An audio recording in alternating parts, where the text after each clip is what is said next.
Hello दोस्तों, राधे राधे, जय माता दी। आज मैं आपको जगन्नाथ जी की एक कहानी लेकर आई हूँ, उसको सुनाने जा रही हूँ। तो इस कहानी को आप सभी अंत तक ज़रूर सुनिएगा। मंदिर छोड़कर निकल पड़े थे एक गरीब परिवार। एक ऐसा क्या हुआ था कि पूरे गांव ने एक गरीब परिवार के लिए अपने दरवाजे बंद करते दिए थे, लेकिन जगन्नाथ जी ने अपना दरवाज़ा खोल दिया। इस कथा को सुनकर शायद आपकी आंखें से आंसू भी आने लगे। और ये गांव था एक उड़ीसा के चंदपुर गांव में हरिपद का एक गरीब आदमी रहता था। उसकी पत्नी बिनोदिनी, बूढ़ी माँ और गौरी और माई और उसका 7 साल का बेटा माधु था। उनका घर बहुत छोटा था, मिट्टी की दीवारें थी, ऊपर फूस की छत थी। बरसात के दिनों में तो कई जगह से पानी भी टपकता था। लेकिन उस छोटे से घर में एक चीज़ बहुत बड़ी थी, वो थी भगवान जगन्नाथ के लिए प्रेम।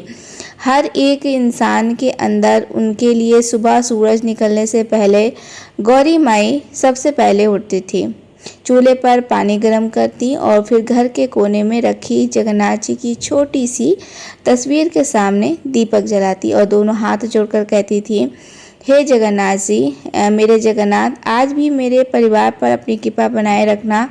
उधर छोटा मधु तो था, भगवान को अपना सबसे अच्छा दोस्त मानता था। मंदिर जाते ही वे मूर्ति के सामने खड़ा हो जाता और धीरे से कहता, लल्ला जगन्नाथ, लल्ला जगन्नाथ, तुम पूरे संसार के मालिक हो ना, तो फिर मेरे बाबा के दिवाले दो। रोज चिंता होती है। मंदिर में खड़े लोग आपसे उसकी बातें सुनकर मुस्कुरा देते थे। पूरी गंभीरता से भगवान से बातें करता था। फिर एक दिन रात को जब मंदिर बंद हो जाता होगा, तब जगन्नाथ जी उसकी सारी बातें सुनते होंगे।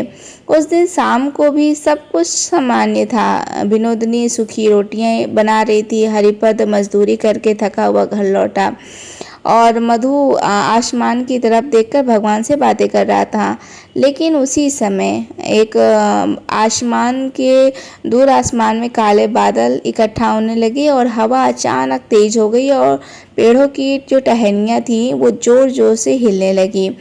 और किसी को पता भी नहीं था कि आने वाली रात उनकी जीवन की सबसे कठिन रात बनने वाली है।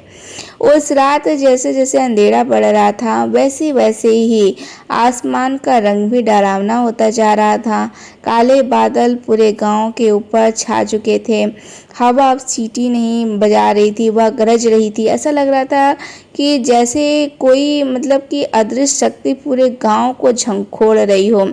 विनोदिनी ने दरवाजे के पास खड़े होकर आसमान की ओर देखा और घबराकर बोली, सुनते हो जी, आज मौसम कुछ ठीक नहीं लग रहा है। हरिपत ने बाहर झांक कर देखा। पेड़ से उसी बुरी तरह झुके रहे थे और दूर बिजली चमक रही थी। और उसके बाद लगता था कि आज रात बड़ा तूफान आएगा। इतना कहना ही था कि अचानक आसमान फटने जैसी आवाज़ हुई, धड़ाम से, और बिजली की चमक के कुछ क्षण के लिए पूरे गांव उजाले में नहा गया। छोटा मधु डरकर दौड़ा और अपनी माँ से लिपट गया और अम्मा, मुझे बहुत डर लग रहा है। विनोदिनी ने उसे सीने से चिपका लिया। कुछ नहीं होगा बेटा, हमारे जगन्नाथ है ना। लेकिन अगले ही पल तेज बारिश शुरू हो गई। बारिश नहीं, मानो आसमान से पानी की नदी बह रही हो। हवा इतनी तेज थी कि कच्चे घर की दीवारें तक कांपने लगी। छत पर रखा फूस उड़ने लगा। अब क्या था, गौरी माई घबराकर जगन्नाथ जी की तस्वीर के सामने बैठ गई। दोनों हाथ जोड़कर रोते हुए बोली, हे महाप्रभु, मेरे परिवार की रक्षा करना। जगन्नाथ जी से तभी अचानक एक भयानक आवाज़ हुई। वो धड़ाम, छत जो था उनका एक बड़ा हिस्सा टूटकर नीचे गिर गया। बारिश का पानी तेजी से घर के अंदर आने लगा। मधु जोर जोर से रोने लगा। विनोदिनी चीख उठी, पद समझ गया, पल भी यहाँ रुकना मौत को बुलाने जैसा है। उसने तुरंत एक पुराना कंबल उठाया और पल एक ऐसा फैसला लिया जिसने पूरी जिंदगी बदल दी। छत टूटते ही हरिपद ने एक पल भी देर नहीं की और उसने जल्दी से मधु को अपनी गोद में उठाया और हाथ पकड़कर विनोदिनी के साथ लेकर घर से बाहर निकल आया। बाहर आकर दृश्य देखकर सबके होश उड़ गए। घना अंधेरा था और बारिश इतनी तेज थी कि सामने खड़ा इंसान भी ठीक से दिखाई नहीं दे रहा था और फिर शरीर को धक्का दे रही थी। उनका छोटा सा घर धीरे धीरे टूट रहा था। विनोदिनी बार बार मुड़कर घर की तरफ देख रही थी। उसकी आंखों से आंसू बह रहे थे। मिट्टी का जरूर था, लेकिन उसमें उनकी सारी यादें बसी हुई थी। तभी एक और जोरदार आवाज आई, धड़ाम की। आखिरी दीवार भी गिर गई। पास कुछ नहीं बचा था। उसने जोर से कपड़े और एक दूसरे का सहारा। बोला, चलो गांव की तरफ चलते हैं। कोई तो होगा जो सहायता करेगा, हमें रात भर के लिए जगह देगा। उसकी बात सुनकर सबके मन में थोड़ी सी उम्मीद तो जगी। सबसे पहले वे गांव के सबसे बड़े मकान के सामने पहुंचे। हरिपत ने कांपते हाथों से दरवाज़ा खटखटाया। काफ़ी देर बाद खिड़की खुली और अंदर से एक आई। कौन आया? और मैं हरिपत हूँ भाई, हमारा घर टूट गया है, बस आज की रात परिवार सहित अंदर रहने दो। कुछ क्षण सन्नाटा रहा, फिर अंदर से जवाब आया, माफ़ करना, घर में जगह नहीं है। और खिड़की बंद हो गई। हरिपत कुछ पल नहीं वहीं पर खड़ा था। फिर दूसरे घर गया, फिर तीसरे भी घर गया, चौथे घर भी गया, पर कहीं से भी कोई नहीं खोला। यह सुनकर भी अनसुना कर दिया। छोटा मधु भीगते हुए अपने पिता का हाथ पकड़े चल रहा था। उसने मासूमियत से पूछा, बाबा, क्या गरीब होना लोगों के लिए कोई दरवाज़ा नहीं खोलता? मधु का यह सवाल सुनकर हरिपत का दिल कांप उठा, क्योंकि उसके पास इस सवाल का कोई जवाब ही नहीं था। मधु का सवाल सुनकर हरिपत कुछ पल के लिए बिल्कुल चुप हो गया। बारिश जो अभी भी लगातार हो रही थी। गौरी माई के पैर कांप रहे थे। विनोदिनी साड़ी पूरी भीग चुकी थी।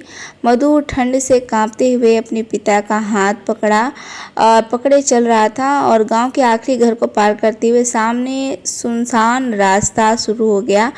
तरफ सिर्फ अंधेरा था। आवाज़ बारिश जो थी वो बूंदे और कहीं कहीं जंगल के पक्षियों की डरावनी चीखें। विनोदिनी घबरा कर बोली कि क्या अब वो कहाँ जाएंगे? हरिपत ने गहरी सांस ली और फिर उसके बाद उसने कहा, मुझे नहीं पता, लेकिन यहाँ रुक नहीं सकते। इतना कहकर वह आगे बढ़ता गया। फिर बाद में क्या था? वे गांव से काफ़ी दूर निकल आए और अचानक मधु की नज़र दूर एक हल्की सी रोशनी पर पड़ी। उसने उत्साह से उंगली दिखाते हुए कहा, बाबा, उधर देखो, कोई दीपक चल रहा है। सब हैरानी से उधर देखा। सचमुच घने अंधेरे के बीच एक छोटी सी पीली सी रोशनी टिमटिमा रही थी। ऐसा लग रहा था कि जैसे कोई उन्हें बुला रहा हो। उम्मीद की एक किरण जागी हो। जब जल्दी जल्दी उस रोशनी की तरफ बढ़ने लगे और जैसे जैसे वे पास पहुँचे, उनकी आंखें हैरानी से फैलती चली जा रही थी। घने जंगलों के पेड़ों के बीच में एक बहुत पुराना मंदिर खड़ा था। दीवारें पर कोई छत नहीं थी। छत की जगह वो से टूटी हुई थी और के अंदर एक दीपक शांत होकर चल रहा था। अजीब बात, इतनी भयानक बारिश में बावजूद मंदिर के अंदर एक बूंद पानी भी नहीं आ रहा थी। हरिपत धीरे धीरे सीढ़ियाँ चढ़कर अंदर पहुँचा और फिर उसने एक मीठी आवाज़ आई, आ गए बेटा। सभी चौंक गए। दीपक की रोशनी में एक सफ़ेद दाढ़ी वाले बूढ़े पुजारी बैठे थे, पर अजीब सी मुस्कान थी। पुजारी फिर बोले, मैं कब से तुम्हारा इंतज़ार कर रहा था। यह सुनकर हरिपत के पैरों के तले जैसे ज़मीन खिसक गई। उस बूढ़े बाबा को पहले कभी नहीं देखा था। वह उनका इंतज़ार कैसे कर रहे थे? हरिपत कुछ पल तक उस बूढ़े बाबा को देखता रहा और उसके मन में दर्जनों सवाल आ रहे थे। यह बाबा कौन है? बारे में कैसे पता चलेगा? लेकिन उस समय परिवार की हालत ऐसी नहीं थी कि वह कुछ पता कर सके। पुजारी धीरे से मुस्कुराए और बोले, पहले भीतर आ जाओ बेटा, बाहर बहुत ठंड लग रही होगी। उनकी आवाज़ में इतना अपनापन था जैसे कोई अपना ही उन्हें बुला रहा हो। विनोदिनी और मधु भी मंदिर के अंदर गए और जैसे वे अंदर पहुंचे, सब हैरान रह गए। अभी कुछ क्षण पहले तक वे ठंड से कांप रहे थे, लेकिन मंदिर के अंदर एक अजीब सी गर्माहट थी, मानो किसी माँ की गोद में बैठ गए हों। तभी पुजारी उठे और मंदिर के एक कोने में मिट्टी का ढक्कन लगा हुआ बर्तन उठा कर लाए। ढक्कन हटाते ही गर्मा-गर्म खिचड़ी की खुशबू पूरे मंदिर में फैल गई। मधु की आंखें चमक गईं। सुबह से कुछ नहीं खाया था। पुजारी प्यार से बोले, आओ लल्ला, पहले पेट भर लो। मधु तुरंत उनके पास बैठ गया। विनोदिनी ने संकोच से कहा, बाबा, हम आपके लिए बोझ बन गएंगे। पुजारी हंस पड़े। भूखे को भोजन देना बोझ नहीं होता है, सेवा होती है। कुछ ही देर में चारों लोग खिचड़ी खाने लगे और साथ में यह भी बात थी कि जितनी खिचड़ी वे निकालते बर्तन उतना ही भरा रहता। गौरी माई यह देखकर हैरान थी, लेकिन किसी ने कुछ नहीं कहा। उधर मधु बड़े चाव से खा रहा था। तभी पुजारी उसके सिर पर हाथ फेरते हुए बोले, आज तो बहुत डर गए थे ना लल्ला। मधु ने चौंक कर उनकी तरफ देखा, क्योंकि यही शब्द लल्ला उसे सिर्फ उसकी माँ जगन्नाथ जी कहा करते थे। मंदिर के घबरा गए से जैसे किसी की हल्की सी मुस्कुराहट सुनाई दी। मधु ने पलटकर मूर्ति की ओर देखा। उसने देखा उसका जोर जोर से धड़कने लगा। मधु ने धीरे धीरे अपनी गर्दन घुमाई और गर्भगृह की ओर देखने लगा। दीपक की लौ हवा के बिना भी हल्की हल्के डोल रही थी। रोशनी में भगवान जगन्नाथ की बड़ी बड़ी आंखें चमक रही थीं। मधु कुछ क्षण के उन्हें देखता रहा। फिर उसे लगा जैसे भगवान के चेहरे पर मुस्कान आ गई हो। वह घबराकर अपनी माँ के पास सिमट गया। अम्मा, अम्मा, विनोदिनी ने पूछा। बेटा, मधु ने धीरे से मूर्ति की ओर इशारा किया। अभी अभी लल्ला जगन्नाथ मुझे देखकर मुस्कुरा रहे थे। यह सुनकर विनोदिनी हल्का सा मुस्कुरा दी। उसे लगा शायद बच्चा थक गया है, लेकिन गौरी माई का दिल अचानक धड़क उठा। एक पल के लिए कुछ अलग अलग महसूस किया था।